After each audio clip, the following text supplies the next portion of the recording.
ప్రభువారు కల్వరి గిరిలో సిలువ పైన తన రక్తాన్ని కార్చి నీ పాపముల కొరకు నీవు నేను ఉండవలసిన ఆ పాపపు మరణాన్ని నీకు బదులుగా నాకు బదులుగా ఆయన సిలువలో మరణించుంటున్నాడు. ఆయన కార్చిన రక్తము ద్వారా పాప క్షమాపణ కలుగుతున్నది.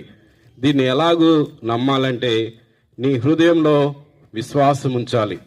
అయ్యో, నేను మొట్టమొదట ప్రతి మనిషి తెలుసుకోవాల్సినది పాపంలో ఉంటున్నాను, ఈ పాపానికి విమోచన విరుగుడు ఎక్కడ దొరుకుతున్నదని నీవు ఆలోచించాలి.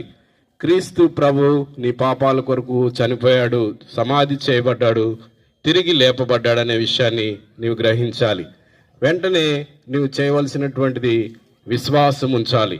యేసు ప్రభు అని ఆయన నా పాపముల కొరకు చనిపోయి సమాధి చేయబడి తిరిగి లేచాడని నీవు నమ్మితే నీకు మోక్షం దొరుకుతున్నది. నీకు పాప